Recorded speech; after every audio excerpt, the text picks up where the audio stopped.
Hi, welcome to another installment of RVing for Newbies. Today we're going to be replacing our outdoor outlet and the end of our shore cord with a new smart plug. A lot easier to do, and I'm going to show you what I don't like about the current one that almost every RV out there. If you plug a shore cord into the side of your RV, it's almost every one of these are the exact same. And I'll tell you about why I don't like them. RV Mentor, RVing for Newbies, ethics disclaimer. All the tools being used, the items being installed or reviewed were purchased by RV Mentor. The only exceptions will be denoted in the next slide in this video, giving the name of the manufacturer, the items, and how they were acquired, donated, etc. The things stated in this video are the opinions of RV Mentor and are just that, opinions, but are based on 13 years of being an RV owner and being an RV inspector. Let's get on with the video. So, safety first. Number one, unplug from shore power. Number two, if you have a generator, make sure it's turned off, even though your automatic transfer switch should protect you from being shocked.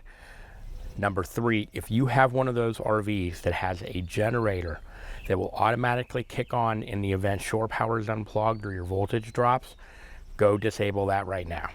What we have here is a standard, I'll quasi use that term, standard electrical plug on the side of your RV. All right. If you take a look, your typical screw ring here, and even though I had this tight, look how easy this is to move. When it should be all the way this way, it could easily end up this way.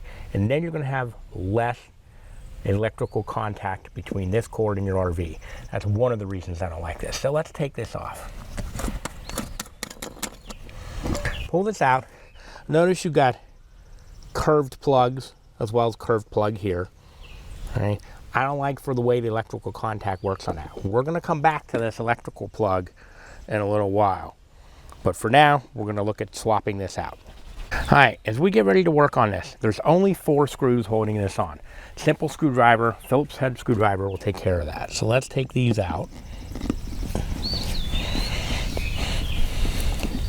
The kit comes with new screws if you want to use them. If you want to keep the ones you have, you can do that too. Now these bad boys are going to be in here a bit tight, so just be prepared.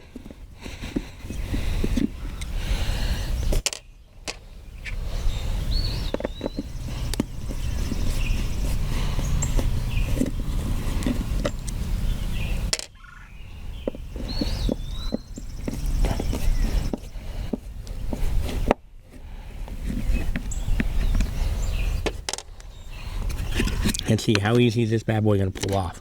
Oh, look how easy that was. Okay, you pull this out. Ooh. Houston, we have a problem. I've got a nick right here somehow when they built my RV. That cord was nicked. That is a problem. That could cause a fire. We're going to have to repair that. Earlier in the episode, we found a couple of nicks in our AC wire feeding our RV. We're going to fix those later. I want to show you how we're going to go about putting in the smart plug on the RV side. So you've already seen we used 4 screws to take it out. This is what we got here.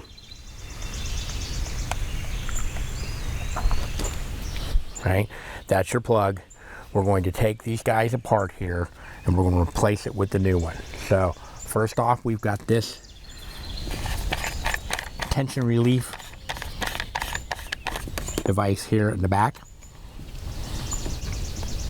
We're going to pull this tension relief device out, maybe.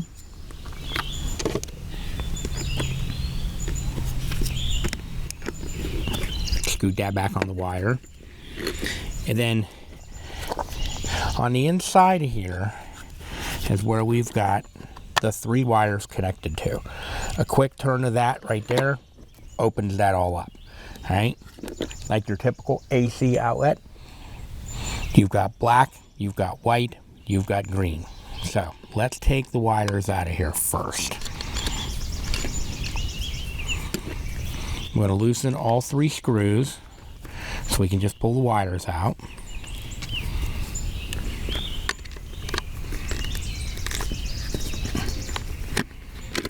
And the whole thing just comes out. Easy peasy, right? Set that aside. We're not going to need that anymore. We're going to take that out. And let's take a look what we got. In our device here, our new plug, it has its own strain relief. So these two guys will come out of here also.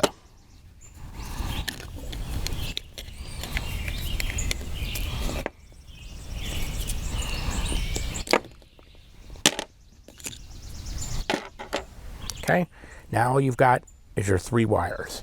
Now, check to see if any of them seem burned. If they're not shiny, cut off the old pieces and then make your measurements based upon your tool and for what you're going to need for this guy, right? And it's all in the instructions. And then cut a little bit back of this, make sure these guys are nice and shiny. No use putting bad, nasty looking wire into a new connector. All right, so we've got our wires here. And some of them are not the best looking. Let me zoom in here a little bit so you can see.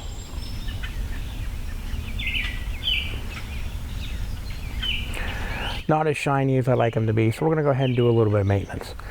We'll strip some wires and make them nice and pretty. Based on the current instructions supplied with your plug, spend a few minutes cutting the wire back, stripping the wire and insulation to make sure it all looks exactly like the instructions tell you to. All right, so we've got to strip back a little bit here. Now we're going to measure the amount of wire we need bare is 5/8.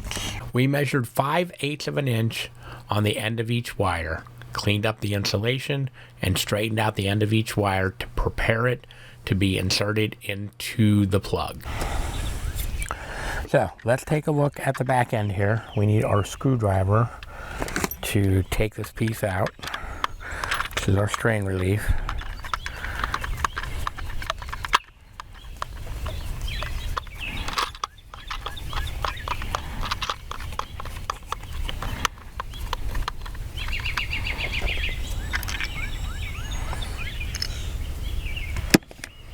Okay, before you forget, all right, this is your rubber gasket. You want it to go here. Slide this bad boy on the wire. We've already taken a look at where it's going to line up at with the previous holes. And since it's a rubber gasket, if it doesn't match perfectly, it'll stretch around enough to make it work. All right, if not, then as the instructions state, make sure you go through and figure out where the holes are going to be. Right, so we'll leave that on there for right now. Keep in mind, how's that going to go? Pretty much this part here where the notch is, going to be on the top, because that's how it fits in with the back side of here. Okay, rounded section. See how it goes? Take it off, put it on the wire. That's what we're going to screw into. That's going to keep water from getting in the inside. Okay, let's take a look at the back of this guy. All right, white, black, green. Green is your bare copper, white is white, black is black. Pretty simple. You can't really screw this up. Well, you could, but you shouldn't. Okay, to be able to hook this in here, we need the Allen wrench. It is supplied for you. Look for it in your box. Okay?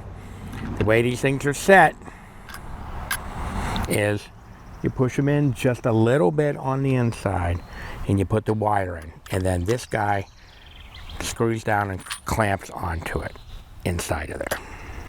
So, looking at how it's going to be, you got black on this side, right? Black on this side as if it was up. So make sure you rotate your wire around, or your wires, so that everybody's where it needs to be. The insulation butt up against the corresponding color-coded inlet. Right? Once you've got that in there and it looks good, tighten it down just a little bit to hold it in place. We're not tightening it all the way yet, because we got to be able to bend the other wires and get them in place. So this is always the tricky part out of all this, is getting them lined up right so they all slide in nicely. See, if you get a nice little triangle going on here, just pull this copper one down a little bit. If you do this right, and everybody's where they need to be, Everyone's lined up where they're supposed to be, which may be a little tricky, but that's okay. And you got all wires sitting in on insulation. Crank them down just enough to hold them in place. And then take a look at the backside. You want to make sure that your wires are in their respective parts. What do I mean by that? Well, as you look at the inside of these guys, you'll see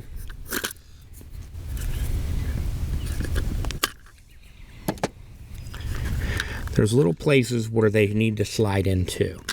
If they're not in that spot, you won't get good contact. There's what the inside of your new plug looks like. Right? Notice, no twist and turn, none of that kind of garbage. The new one will just slap right in there. Let me show you. Here's the new cord.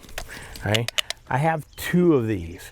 So I've already done one just so I can show you and to plug this in here. The other one we'll do up next. But take a look. It's nothing more than, and that's it. Okay? When it's plugged into the RV, it'll slide in a little easier than it does right now. Right? But you'll see, because it'll be butted up against it. You push it in, these 2 guys click, and you're good to go. Let's line everybody up.